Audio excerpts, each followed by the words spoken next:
Япония – страна восходящего солнца. Что у вас ассоциируется со словом Япония?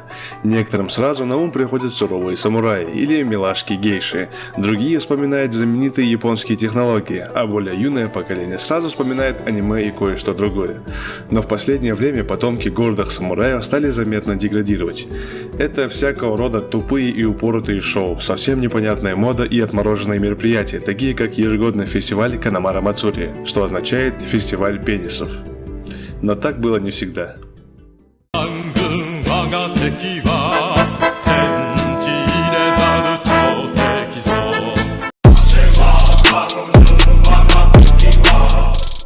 Когда-то Япония была великой державой, у которой была мощная тачерская имперская армия. Армия, состоящая из людей, которые ставили честь и славу императора превыше всего. А больше всего прославились камикадзе. Кто это? Как их обучали? Кого выбирали на роль камикадзе? И был ли от них результат, или это просто бессмысленная трата человеческих ресурсов? Об этом мы с вами сейчас и поговорим.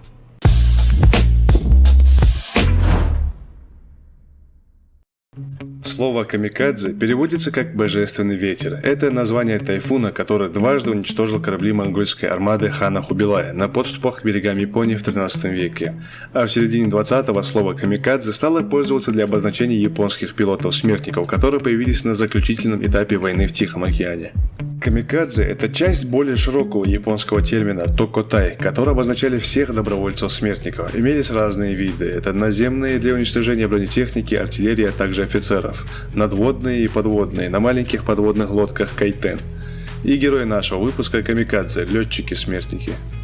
Как выглядели камикадзе? В целом, камикадзе внешне мало отличались от обычных японских летчиков той эпохи. Основным отличием была повязка на голове с изображением японского флага. Причины появления камикадзе. Одной из основной причин появления камикадзе является слабое техническое оснащение японцев. Военная техника японцев практически во всем отставала от тех же американцев. Самолеты были среднего качества, часто ломались и не обладали выдающимися летными характеристиками. Все это мешало пилотам полноценно отправляться на задания и возвращаться с них. На фоне того, что отдать жизнь за родину для японцев всегда было почетным, начали зарождаться мысли о новом типе воинов. Так, на базе первого воздушного флота Японии были сформированы отряды пилотов-смертников. Для набора добровольцев японцам рассыпались приглашения в ряды камикадзе, которые нельзя было не принять.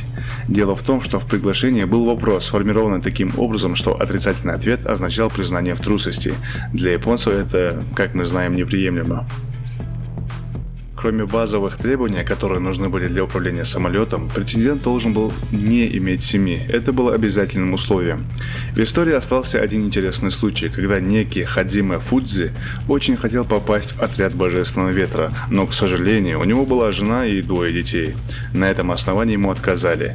Недолго думая, жена решила убить себя и детей, чтобы муж мог совершить подвиг. В любом деле есть лучшие и неудачники. Несмотря на изначальную установку погибнуть, чтобы вы лучше понимали, камикадзе в основном летали на своего рода летучих бомбах, точнее самолет-снаряд специального назначения Якосука Овка, цветок сакуры, крылатая бомба с ракетным двигателем. И вот, одному унтер-офицеру Ямамура не повезло больше всех. Он трижды оставался жив после взлета. Первый раз он был сбит вместе с экипажем бомбардировщика-носителя и был подобран рыбаками. Почти через 2 месяца бомбардировщик-носитель с подвешенным самолетом-снарядом и Ямамурой на борту, поднявшись с неба, попали в дождь и вследствие плохой видимости вернулись на базу. 3-й раз из-за неисправности механизма подвески самолета-снаряда. Ямамура так и не смог. Больше вылетов не было, и он пережил окончание войны. Бедный парень. И вот главный вопрос нашего выпуска. Был ли толк от этих убийственных в прямом смысле атак?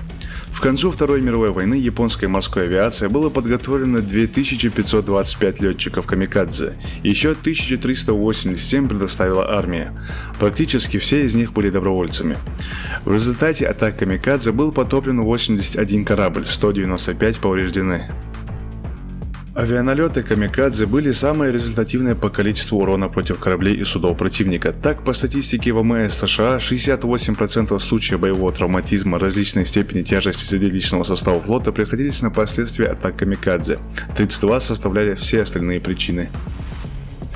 При этом, даже в тех случаях, когда атака камикадзе не заканчивалась потоплением корабля противника, полученные повреждения не позволяли ему продолжать выполнять прежнюю задачу. В случае успешной атаки даже одного летчика камикадзе на американский авианосец, если он не был потоплен, то был вынужден возвращаться на базу для капитального ремонта.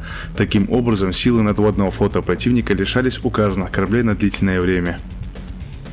Кроме того, огромное значение имел и психологический эффект, который производил на американских солдат. То чувство, когда против тебя несется человек, который мечтает погибнуть во славу императора, а ты хочешь поскорее вернуться в Пенсильванию, пить пиво и смотреть игру бейсбол любимой команды. Японская авиация никогда не имела проблем с нехваткой летчиков камикадзе. Наоборот, добровольцев было в 3 раза больше, чем самолетов. Основной массой камикадзе были 20-летние студенты университетов. Причины вступления в отряды смертников варьировались от патриотизма до желания прославить свой род. И все же, глубинные причины этого феномена заложены в самой культуре Японии, в традициях бусидо и средневековых самураев. Огромную роль в этом явлении играет также особое отношение японцев к смерти. Умереть с честью за свою страну и за императора было высшей целью для многих молодых японцев того времени. Камикадзе превозносили как героев, о них молились в храмах как о святых.